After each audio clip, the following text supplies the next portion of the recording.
በርንማውዞች ቼልሲዎች ያቀረቡትን የ60 ሚሊዮን ፓውንድ ጥያቄ ውድቅ አድርገዋል። ውድ ቻናላችን ቤተሰቦች እንኳን ውድ ቻናላችን በደህና መጣችሁ። በዝውውር ዘገባዎች ተመልሼ መጥቻለሁ። በቆይታችንም ቼልሲዎች አሌክስ ስኮትን ከበርንማውዝ ለማስፈረም ጥያቄ አቅርበው ነበረ። ነገር ግን ይህንን ጥያቄያቸውን በርንማውዞች ውድቅ ሊያደርጉት ችሏል። እንደዚሁም ሰመርቪል ወደ ሳውዲ ክለብ ወደ ሆነው ወደ አልሂላል ለመዘዋወር ከስምምነት ላይ መድረስ ችሏል። ሮሜሮም በክረምቱ የዝውውር መስኮት ቶተናምን ይለቃል እየተባለ ይገኛል። እንደዚሁም ሉካ ሞድሪችንም የተመለከተም ዘገባ በቆይታችን የምንመለከት ይሆናል። እናንተም እስከ መጨረሻው ደቂቃ ድረስ አብራችሁ ቆይታችሁ እንድትከታተሉት እንደዚሁም ያላችሁን ሀሳብ አስተያየት እንዳለ ኮሜንት ሴክሽን ላይ በመጻፍ እንድታሳውቁኝ ሰብስክራይብ፣ ላይክ፣ ሼር እያደረጋችሁም የቻናሉ ቤተሰብ እንድትሆኑ በአክብሮት እጠይቃለሁ። አሁን በቀጥታ ወደ ዘገቦቹ ምናመራ ይሆናል። አብራችሁን ቆዩ። ዘገቦቻችንም የምንጀምረው በአንጋፋው ተጫዋች በሉካ ሞድሪች ይሆናል። ፋብሪዚዮ ሮማኖ ይዞት በወጣው መረጃ መሰረት ሉካ ሞድሪች በኤሲ ሚላን ለተጨማሪ 1 ዓመት ለመቆየት በቃል ደረጃ ከስምምነት ላይ ደርሷል እያልን ይገኛል። እንደሚታወቀው ሉካ ሞድሪች ለ13 ዓመት በሪያል ማድሪድ ቤት ከቆየ በኋላ በ2025 የክረምቱ የዝውውር መስኮት ኤሲ ሚላንን በነፃ ዝውውር መቀላቀሉ አይዘነጋም። በተጠናቀቀው የውድድር ዘመን 37 ጨዋታዎችን ለኤሲ ሚላን ማድረግም ችሎ ነበረ። በእነዚህ 37 ጨዋታዎች 2 ግቦችንና 3 አሲስቶችን ማስመዝገብ ችሏል። እንደዚሁም ከነዚህ 37 ጨዋታዎች መካከል 34ቱን በሴሪኤው ነበረ ማድረግ የቻለው። በአጠቃላይም በ2025/26 የውድድር ዘመን በሁሉም ውድድሮች ባሳየው እንቅስቃሴ 7.5 ሬቲንግ ተሰጥቶታል። በዚህ እድሜው እንደዚህ አይነት እንቅስቃሴ ማድረጉ በጣም የሚያስገርም ነው። ከሪያል ማድሪድ ሲወጣ እንግዲህ ይህን ያህል ምርጥ የሚባል ብቃቱን ያሳያል ተብሎ አልተጠበቀም። እንደዚሁም 34 ጨዋታዎችን በሴሪኤው ያደርጋል ተብሎ አልተጠበቀም። በሚያስገርም ሁኔታ ከነዚህ ካደረጋቸው 34 ጨዋታዎች መካከል 32ቱን በቋሚነት ነበረ መጀመር የቻለውና በዚህ እድሜውም አሁንም ለቡድኑ ከፍተኛ አገልግሎት መስጠት እንደሚችል በደንብ እያሳየም ነው የሚገኘው። እናም ይህንን ብቃቱን ተመልክቶም ኤሲ ሚላኖች ለተጨማሪ 1 ዓመት በዛው በክለብ እንዲቆይ ለማድረግ እንግዲህ ንግግር ጀምሯል። በቃል ደረጃም ከሉካ ሞድሪች ጋር ከስምምነት ላይ መድረሳቸውን ፋብሪዚዮ ሮማኖ በዘገባው ተናግሯል። እናም በቅርብ ቀናቶች እንግዲህ ይህንን ተጫዋች ለተጨማሪ 1 ዓመት ማቆየታቸውን ማስፈረማቸውን ይፋ ያደርጋሉ ተብሎ ይጠበቃል። በመቀጠልም የቶተናም ተጫዋች የሆነው ክሪስቲያን ሮሜሮ ነው የምንመለከተው። ፋብሪዚዮ ሮማኖ ይዞት በወጣው መረጃ መሰረት ክሪስቲያን ሮሜሮ በዚህ የክረምቱ የዝውውር መስኮት 100% ቶተናምን ይለቃል እያለን ይገኛል። በእርግጥ ከዚህ ቀደምም በወጡት መረጃዎች መሰረት ሮሜሮ ከቶተናም ለቆ ምናልባትም ወደ ኢንተር ወይ ወደ ባርሴሎና ካልሆነ ደግሞ ወደ አትሌቲኮ ማድሪድ ሊያቀና የሚችልበት እድል እንዳለ ሲነገር ነበረ። አሁን ላይ እንግዲህ ፋብሪዚዮ ሮማኖ ይዞት በወጣው መረጃ መሰረት በዚህ የክረምቱ የዝውውር መስኮት 100% ከቶተናም ይለቃል እያለን ይገኛል። እንደሚታወቀው እንግዲህ ቶተናሞች ይህንን ተጫዋች 2022 ላይ ነበረ ያስፈረሙት። እስከ 2029 ድረስም የሚያቆየው ኮንትራት አለው። ይህ ማለት እንግዲህ ቀሪ የ3 ዓመት ኮንትራት አለው። ነገር ግን በዚህ ሰዓት ላይ በዚህ የክረምት የዝውውር መስኮት ክለቡን ይለቃል ተብሎ ይጠበቃል። ተጫዋቹም እንግዲህ በቶተናም ለመቆየትም ፍላጎት ያለው አይመስልም። በተለይ በተጠናቀቀ የውድድር ዘመን አንዳንድ ሲያሳያቸው የነበሩ ባህሪያቶቹ ሲያሳያቸው የነበሩት እንቅስቃሴዎቹም ይህን ነገር በደንብ የሚያንጸባርቅ ነው የነበረውና ከክለቡ መልቀቅ እንደሚፈልግም ለክለቡ አመራሮችም ነግሯቸዋል የሚሉ አንዳንድ ጭምጭምታዎችን ስንሰማ ነበረ። እናም በዚህ የክረምት የዝውውር መስኮት ቶተናሞችም ይህንን ተጫዋች ለመሸጥ ክፍት እንደሆኑ ነው እየተነገረ የሚገኘው። ይህንንም ተከትሎ የተለያዩ ክለቦች ይህንን ተጫዋች ለማስፈረም ፍላጎት እንዳላቸው ነው እየተነገረ የሚገኘው። በተለይ ደግሞ የጣሊያን ክለብ የሆነው ኢንተር ሚላን ይህንን ተጫዋች ለማስፈረም አንዳንድ ንግግሮችን ከመጋረጃ በስተጀርባ ጀምረዋል ነው እየተባለ የሚገኘው። ተጫዋቹም ወደ ኢንተር ሚላን ለመሄድ ክፍት እንደሆነ ነው እየተዘገበ የሚገኘው። ነገር ግን ከኢንተር ሚላን በበለጠ ወይ ወደ ባርሴሎና ወይም ደግሞ ወደ አትሌቲኮ ማድሪድ ለመሄድ ፍላጎት እንዳለው አንዳንድ መረጃዎች እየተናገሩ ነው የሚገኙት እና ምናልባትም በዚህ የክረምቱ የዝውውር መስኮት ከሶስቱ ወደ አንዱ ክለብ ሲያቀና ልንመለከተው እንችላለን። በእርግጥ ከዚህ ቀደም በተለይ ባለፉት ጥቂት ዓመታት ማንቸስተር ዩናይትዶችም ይህንን ተጫዋች ለማስፈረም ፍላጎት ነበራቸው። ነገር ግን ተጫዋቹም ከቶተናም ለመልቀቅ ፍላጎት አላሳየም። እንደዚሁም ደግሞ ቶተናሞችም ተጫዋቹን ለመሸጥ ምንም አይነት ፍላጎት አልነበራቸውም። በዛ ምክንያት ወደ ማንቸስተር ዩናይትድ ሳይዘዋወር ቀርቷል። እንደዚሁም ማንቸስተር ዩናይትዶችም በጣም ገፍተውም አልሄዱበትም ነበረ። በዚህ የክረምቱ የዝውውር መስኮትም ይህንን ተጫዋች ለማስፈረም እንቅስቃሴ ያደርጋሉ ተብሎ አይጠበቅም። ስለዚህ ከሶስቱ ወደ አንዱ ክለብ ሊቀላቀል የሚችልበት ከፍተኛ እድል አለ። ቶተናሞችም ለዚህ የተዘጋጁ ነው የሚመስሉት። ምክንያቱም በዚህ የክረምቱ የዝውውር መስኮት 2 የመሀል ተከላካይ ስፍራ ተጫዋቾችን ሲያስፈርሙ መመልከት ችለናል። አንደኛው ሌላኛው አርጀንቲናዊ ተጫዋች ማርክ ሴኔሲን ነው። ከበርንማውዝ ነበር ያስፈረሙት በነፃ ዝውውር። ሌላኛው ደግሞ ቫን ሄካን ከብራይተን ነበረ በ52 ሚሊዮን ፓውንድ አካባቢ በሚጠጋ ገንዘብ ሊያስፈርሙ የቻሉትና እነዚህ ሁለቱን የመሀል ተከላካይ ስፍራ ተጫዋቾችን ማስፈረማቸውን ተከትሎ ሮሜሮን ለመልቀቅ ፍቃደኛ ይሆናሉ ተብሎ ይጠበቃል። ለዛም ነው እንግዲህ እነዚህ ሶስት ክለቦች ተጫዋቹን ለማስፈረም እንቅስቃሴ ያደርጋሉ ተብሎ የሚጠበቀው። በአጠቃላይ እንግዲህ ይህ ተጫዋች በቶተናም ቤት 156 ጨዋታዎችን ማድረግ ችሏል። በእነዚህ 156 ጨዋታዎች 13 ግቦችንና 5 አሲስቶችን ማስመዝገብ ችሏል። በተለይ በተጠናቀቀው የውድድር ዘመን 32 ጨዋታዎችን አድርጎ 6 ግቦችንና 3 አሲስቶችን ማስመዝገብ ችሏል። በዓለም ዋንጫው ላይም ለአርጀንቲና ብሔራዊ ቡድን ጥሩ እንቅስቃሴ ማድረግ ችሏል። ሀገሩንም ለፍጻሜ ጨዋታም ማብቃት የቻለ ተጫዋች ነው የነበረው። በዚህ ምክንያቱም ቶተናሞች ጥሩ ገንዘብ ሊጠይቁ ይችላሉ ወይም ከፍተኛ ገንዘብ ሊጠይቁ ይችላሉ ተብሎ ነው የሚጠበቀው። በዚህ ሰዓት እንግዲህ የተጫዋች 45 ሚሊዮን ፓውንድ ያወጣል ተብሎ ነው የሚጠበቀው። ነገር ግን ቶተናሞች ምናልባትም ከዚህ ከፍ ያለ ገንዘብ ሊጠይቁ የሚችሉበት እድል አለ። በተለይ በዚህ የክረምቱ የዝውውር መስኮት ከፍተኛ ወጪን እያወጡ ነው የሚገኙትና ያንን ነገር ከቨር ለማድረግ ተጫዋቾችን መሸጥ የግድ ይላቸዋል። አንድ ተጫዋች እንግዲህ አንድ ወጣት የመሀል ተከላካይ ስፍራ ተጫዋች ለብራይተን በውድ ዋጋ አሸጠዋል። ምናልባትም ሮሜሮንም በውድ ዋጋ አሸጠው ለተጫዋቾች ያወጡትን ወጪ ከቨር ለማድረግ ወይም ባላንስ ለማድረግ ሊጠቀሙ የሚችሉበት እድል እንዳለ ነው እየተዘገበ የሚገኘው። ነገር ግን ደግሞ ገዢው ክለብ ያንን ያህል ገንዘብ ለመክፈል ፍቃደኛ ነው ወይ የሚለው በጣም ትልቅ ጥያቄ ነው። በአጠቃላይ ግን 3 ክለቦች ሮሜሮን ለማስፈረም ፍላጎት አሳይቷል። እሱም ከቶተናም ለመልቀቅ ፍላጎት አለው። ቶተናሞችም ተጫዋቹን ለመሸጥም ፍላጎት አላቸው። በዚህ ምክንያት ፋብሪዚዮ ሮማኖ 100% በዚህ የክረምት የዝውውር መስኮት ሮሜሮ ክለቡን ይለቃል እያለን ይገኛል። ወዴት ይቀላቀላል የሚለውን ግን አብረን የምንመለከት ይሆናል። የእናንተን ሀሳብ አስተያየት ግን ኮሜንት ሴክሽን ላይ በመጻፍ አሳውቁኝ።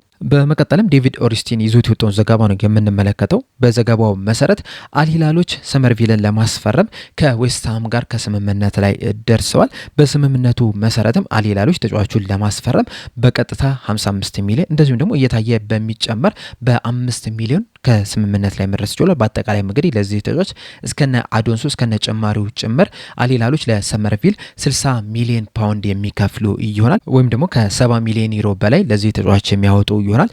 ይህ ተጫዋች እንግዲህ በዚህ የክረምቱ የዝውውር መስኮት ከዌስትሃም ይለቃል ተብሎ ሲጠበቅ ነበረ።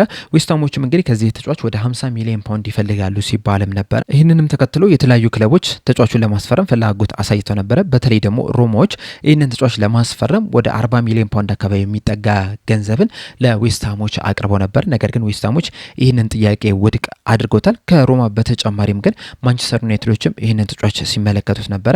እንደዚሁም አንዳንድ ማጣራቶችንም ማድረግም እችሎ ነበረ። እንደዚሁም አስቶን ቪላዎችም ይህንን ተጫዋች ያስፈርሙታል ተብሎ ሲጠበቅ ነበረ። በተለይ ደግሞ ሞርጋን ሮጀርስ ወደ ቼልሲ መሸጣቸውን ተከትሎ በአጥቂው ስፍራ ላይ የሚጫወት ፈጣን ተጫዋች ሲመለከቱ ነበረ። ሲመለከቷቸው ከነበሩት ተጫዋች መካከል ደግሞ አንደኛው ሰመርቪል ነውና ምናልባትም ይህንን ተጫዋች ለማስፈረም እንቅስቃሴ ያደርጋሉ ተብሎ ተጠብቆ ነበረ። ነገር ግን ተጫዋቹ ወደ አልሂላል ለመሄድ ከስምምነት ላይ ይደርሳል። በቅርቡም የሕክምና ምርመራም ያደርጋል ተብሎ ይጠበቃል። እንደዚሁም ለተጫዋቹም ረዥም ጊዜ ኮንትራትም እንዳቀረቡለትም ተዘግቧል። ዌስትሃሞች እንግዲህ ይህንን ተጫዋች 2024 ላይ ነበረ ከሊድስ ማስፈረም የቻሉት። በአጠቃላይም ለዌስትሃምም 56 ጨዋታዎችን ማድረግ ችሏል። በተጠናቀቀው ሲዝንም 34 ጨዋታዎችን ማድረግ ሲችል 7 ግቦችንና 5 አሲስቶችን ማስመዝገብ ችሏል። ጥሩ የሚባል እንቅስቃሴም ሲያደርግላቸው ነበረ። እንደዚሁም በዓለም ዋንጫው ላይም ጥሩ የሚባል እንቅስቃሴን ማድረግ ችሏል። 2 ግቦችንና 2 አሲስትን ማስመዝገብ የቻለ ተጫዋች ነው። በአጠቃላይ የ4 የጎል አስተዋጽኦ ማድረግ ችሏል ለኔዘርላንድ ብሔራዊ ቡድን ምንም እንኳን በሞሮኮ ተሸንፈው በሚወጡበት ሰዓት የፍጹም ቅጣት ምት ቢስትም ነገር ግን በጨዋታዎች ላይ ጥሩ የሚባል እንቅስቃሴን ሲያደርግ ነበረ። ይህንንም ተከትሎ ቅድም እንዳልኳችሁ በተለይ 3ቱ ክለቦች በቅርበት ሲመለከቱት ነበረ። ነገር ግን በስተመጨረሻ የሳውዲ ክለብ የሆነው አልሂላል ተጫዋቹን ሊያስፈርሙት ይችላል። ዌስትሃሞችም እንግዲህ ከዚህ ተጫዋች ሽያጭ በጣም ጥሩ ገንዘብ አግኝቷል ማለት እንችላለን። ምክንያቱም 55 ሚሊዮን ፓውንድ በቀጥታ የሚከፈል አግኝቷል። ከዛ በተጨማሪም ደግሞ 5 ሚሊዮን ፓውንድ እየታየ የሚጨመር ገንዘብ ማግኘት ይችላል። ምናልባት ወደ ሮማ፣ ወደ ማንቸስተር ዩናይትድ፣ ወደ አስቶን ቪላ ቢዘዋወር ኖሮ ይህን ያህል ገንዘብ ያገኛሉ ተብሎ አይጠበቅም። ነገር ግን ወደ ሳውዲ በመሄዱ ምክንያት ከፍተኛ ገንዘብ ሊያገኙ ይችላል። በጣም አስደንጋጭ የሚባል ነው። ምክንያቱም ይህ ተጫዋች ሁላችንም የምንስማማበት ይመስለኛል ይህን ያህል ገንዘብ ያስወጣል ተብሎ አይጠበቅም። 60 ሚሊዮን ፓውንድ የሚገባው ተጫዋች አይደለም። ማክሲመም 40 ሚሊዮን ፓውንድ ሊወጣለት ይገባል። ከዛ ውጭ ግን ተጨማሪ 20 ሚሊዮን ፓውንድ ለዚህ ተጫዋች ይገባዋል ብዬ አላሰብም። የሳውዲ ክለቦች ግን ይህንን ተጫዋች በ60 ሚሊዮን ፓውንድ በአጠቃላይ ገንዘብ ለማስፈረም ከስምምነት ላይ መድረስ ይችላል። እንደ አጠቃላይም በዝውውር መስኮቱ ዌስትሃሞች በጣም ጥሩ የሚባል እንቅስቃሴን እያደረጉ ነው የሚገኙት በመሸጥ ደረጃ።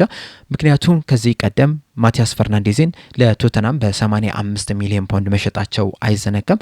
አሁን ደግሞ ሰመርቪልን ለአልሂላል በ60 ሚሊዮን ፓውንድ መሸጥ ችሏል። በአጠቃላይም ከነዚህ ሁለት ተጫዋቾች እስከነ አዶንሳቸው ወደ 145 ሚሊዮን ፓውንድ ማግኘት ችሏል። በተጨማሪም አምበላቸውን ጃረድ ቦን ለተጨማሪ አንድ ዓመት በዌስትሃም እንዲቆይ አሳምነውታልና እንዳጠቃላይ ከተመለከትን ዌስትሃሞች ጥሩ የሚባል እንቅስቃሴን እያደረጉ ነው የሚገኙት።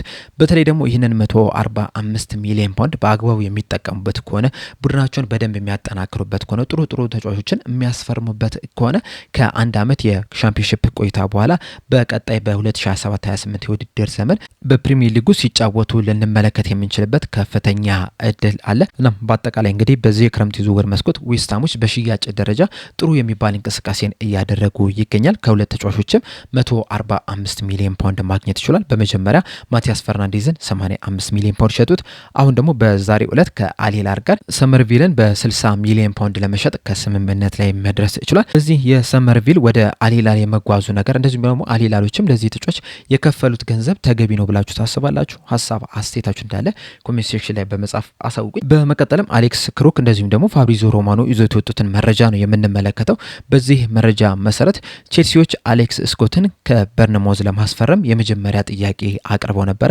ነገር ግን በርንማውዞች ይህንን ጥያቄ ወዲያውኑ ውድቅ እንዳደረጉት ነው እየዘገቡ የሚገኙት። ቼልሲዎች እንግዲህ ይህንን ተጫዋች ለማስፈረም የ60 ሚሊዮን ፓውንድ ጥያቄ ነበረ ማቅረብ የቻሉት። ነገር ግን በርንማውዞች ከለጠፉበት ሂሳብ በጣም ያነሰ መሆኑን ተከትሎ ይህንን ጥያቄ ወዲያው ውድቅ አድርገውታል። በእርግጥ በርንማውዞች ይህንን ተጫዋች በዚህ የክረምት የዝውውር መስኮት የመሸጥ ምንም አይነት ፍላጎት የላቸውም። የበርንማውዞች ዋነኛው ፍላጎት የዚህን ተጫዋች ኮንትራት ማራዘም ነው። እንደሚታወቀው ይህ ተጫዋች እንግዲህ በበርንማውዝ ቤት እስከ 2028 ድረስ የሚያቆይ የ2 ዓመት ኮንትራት ብቻ ነው ያለው። እናም ይህንን ኮንትራቱን ለማራዘም ፍላጎት አላቸው። ነገር ግን ይህንን ኮንትራት በሚያራዝምበት ሰዓት ግን በኮንትራቱ ላይ የውል ማፍረሻ እንዲገባበት ይፈልጋሉ። ከዛ ማንኛውም ክለብ ይህንን ተጫዋች ለማስፈረም የሚፈልግ ከሆነ ያንን የውል ማፍረሻ ከፍሎ እንዲወስድ ለማድረግ ነበረ ፍላጎት የነበራቸው። በተለይ ከዚህ ቀደም ይህንን ነገር በሴሜኖ ላይ ስንመለከት ነበረ። እንደሚታወቀው ሴሜኖ በጃንዋሪ ዝውውር መስኮት ነው ማንቸስተር ሲቲን የተቀላቀለው። ነገር ግን በርንማውዞች ኮንትራቱን ያራዘሙለት በ2025 የክረምት የዝውውር መስኮት ነበረ። እናም ኮንትራቱን በሚያራዘሙለት ሰዓትም የውል ማፍረሻ አስገቡበት። ማንቸስተር ሲቲዎችም ይህንን የውል ማፍረሻ ከፍለው በጃንዋሪ ዝውውር መስኮት ሊያስፈርሙት ችሏል እና ይህንን ነገር በአሌክስ ስኮት ላይም በድጋሚ ለማድረግ ፍላጎት ነበራቸው። ነገር ግን ትናንትናና ከትናንትና በስቲያ በወጡ መረጃዎች መሰረት አሌክስ ስኮት ይህንን የውል ማራዘሚያ ጥያቄን ውድቅ አድርጎታል። በዛ ምክንያትም ነው እንግዲህ ቼልሲዎች ይህንን ተጫዋች ለማስፈረም እንቅስቃሴ እያደረጉ የሚገኙት። በእርግጥ ቼልሲዎች ብቻ አይደሉም እዚህ ተጫዋች ላይ ፍላጎት ያላቸው፣ አርሰናሎችም እንደዚሁም ደግሞ ማንቸስተር ዩናይትዶችም እዚህ ተጫዋች ላይ ፍላጎት አላቸው። ከዛ በተጨማሪም ሊቨርፑሎችም ይህንን ተጫዋች በቅርበት እየተመለከቱት ነው የሚገኙት። በተለይ ደግሞ የቀድሞ አሰልጣኙ አንዶኒ ኢራኦላ ሊቨርፑል አሰልጣኝ መሆኑን ተከትሎ ስማቸው ከዚህ ተጫዋች ጋር በስፋት እየተያዘ ነው የሚገኘው። በዋነኝነት ግን አርሰናልና ማንቸስተር ዩናይትዶች የዚህ ተጫዋች ፈላጊ እንደሆኑ ነው እየተነገረ የሚገኙና ከነዚህ በመቅደም ነው እንግዲህ ቼልሲዎች ይህን ለዚህ ተጫዋች ጥያቄ ያቀረቡት። ነገር ግን በርንማውዞች ይህንን ጥያቄ ወዲያውኑ ውድቅ ሊያደርጉት ችለዋል። በርንማውዞች እንግዲህ ይህንን ተጫዋች 2023 ላይ ነበረ በ20 ሚሊዮን ፓውንድ ከብሪስተል ሲቲ ማስፈረም የቻሉት። ላለፉትም 3 ዓመታትም በበርንማውዝ ቤት 89 ጨዋታዎችን ማድረግ ሲችል 6 ግቦችንና 5 አሲስቶችን ማስመዝገብ ችሏል። እንደዚሁም በተጠናቀቀው ሲዝንም 39 ጨዋታዎችን ለበርንማውዝ ማድረግ የቻለ ተጫዋች ነው። በእነዚህ ጨዋታዎችም ደግሞ 4 ግብና 1 አሲስት ማስመዝገብ ችሏል። እንደዚሁም አሌክስ ስኮት ቨርሳታይል የሚባል ተጫዋች ነው። በተለይ መሀል ሜዳ ላይ የትኛውን ቦታ ላይ መጫወት ይችላል። በተከላካይ አማካኝ ቦታ ላይ፣ በሴንትራል ሚድፊልደር ወይም ደግሞ 8 ቁጥር ቦታ ላይ፣ እንደዚሁም ደግሞ የአጥቂ አማካኝ ቦታ ላይ መጫወት የሚችል ተጫዋች ነው። በተጠናቀቀው የውድድር ዘመንም ለበርንማውዝ በጣም አስደናቂ የሚባል እንቅስቃሴን ማድረግ የቻለ ተጫዋች ሆኗል። በተለይ በርንማውዞች በታሪካቸው ለመጀመሪያ ጊዜ በአውሮፓ ውድድሮች ላይ እንዲሳተፉ ካደረጉ ተጫዋቾች መካከል አንደኛው አሌክስ ስኮት ነው። በዚህም ምርጥ እንቅስቃሴውም በተለያዩ ክለቦች አይን ውስጥ መግባት ችሏል። ቼልሲዎችም የመጀመሪያ ጥያቄ አቅርበው ነበረ። ነገር ግን ይህንን ጥያቄያቸውን በርንማውዞች ውድቅ ሊያደርጉት ችሏል። በዚህ ሰዓትም እንግዲህ በርንማውዞች ከዚህ ተጫዋች በትንሹ 80 ሚሊዮን ፓውንድ ይፈልጋሉ ነው እየተባለ የሚገኘው። ካልሆነ ግን ተጫዋቹ በበርንማውዝ ቤት እንዲቆይ ለማድረግ ወስኗል የሚሉ መረጃዎችን እየተመለከተ ነው የምንገኘው። ቼልሲ ይህን ያህል ገንዘብ ለመክፈል ፈቃደኛ ነው ወይ? ሌሎቹስ ክለብ ይህንን ያህል ገንዘብ ለዚህ ተጫዋች ለመክፈል ፈቃደኛ ናቸው ወይ የሚለውን አብረን የምንመለከት ይሆናል። ቼልሲዎች ግን በድጋሚ በሌላ ጥያቄ ተመልሰው የበርንማውዝ ቤትን ማንኳኳታቸው አይቀርም ነው እየተባለ የሚገኘው። ያንን ጥያቄ ግን ይቀበሉታል ወይስ አይቀበሉትም የሚለውን ጊዜው ሲደርስ አብረን የምንመለከት ይሆናል። በዛሬው ዕለት ግን የ60 ሚሊዮን ፓውንድ ጥያቄ አቅርበው ይህ ጥያቄያቸው ግን ውድቅ ተደርጎባቸዋል። በዚህ ዜና ዙሪያ ያላችሁ ሀሳብ አስተያየት ምንድነው? እንደዚሁስ አሌክስ ስኮት ለቼልሲ ያጮት ስታይል የሚመች ተጫዋች ነው ብላችሁ ታስባላችሁ? ወደ ቼልሲስ አቅንቶ ይሳካለታል ብላችሁ ተገምታላችሁ? መልሳችሁን አስተያየታችሁን እንዳለ ኮሜንት ሴክሽን ላይ በመጻፍ አሳውቁኝ። ለአሁን እኔ እዚህ ላይ አበቃው። እስከ መጨረሻ ደቂቃ ስለተከታተላችሁኝ ከልብ አመሰግናለሁ። በቀጣይ በሌላ እስከምንገናኝ ድረስ ሰብስክራይብ፣ ላይክ፣ ሼር ማድረግ እንዳትረሱ። ቸር ያቆየን።